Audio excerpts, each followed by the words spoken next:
An American soldier picked up a Soviet rocket launcher and fired at the armored vehicle. The rocket hit the side right on target, but it only left a small dent. High-ranking officers started clapping, celebrating the M2 tank's successful armor test. But strangely, no one went up to inspect it closely. Major Burton, who was overseeing the test, felt something was off. He was about to walk up to the tank when a military leader stopped him. They claimed the shell and the vehicle still needed to be cleared, and for safety, he should wait at least 3 hours. As soon as Major Burton left, an American soldier took the opportunity to start sabotage. Eventually, Burton figured out what was wrong. He noticed the dent on the tank looked strange, so he went to check the warehouse. And that's when he discovered the problem. The Soviet rocket used in the test was actually made in Romania. Burton accused the tester of fraud, but the tester wasn't fazed at all. He argued, Romania was part of the Soviet bloc, same difference. But Burton didn't buy it. He immediately ordered some soldiers to bring over a steel door, set it up in front of the trench, stepped back to the same test distance, and ordered another shot. This time, not only did it fail to penetrate, it didn't even explode.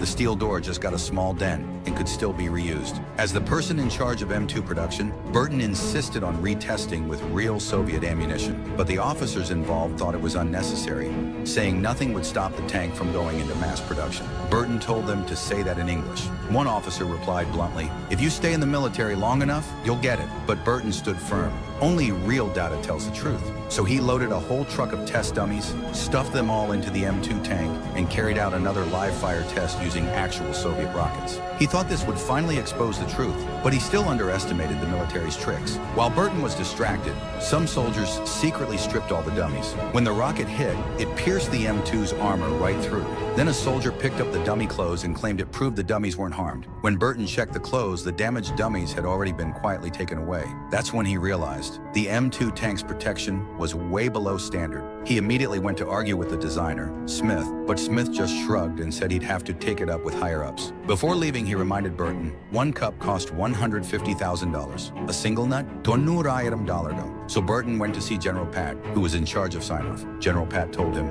"The first test results are already submitted. No one can stop the M2 now." To stop this madness, Burton decided to spend his own money and bought 9 sheep.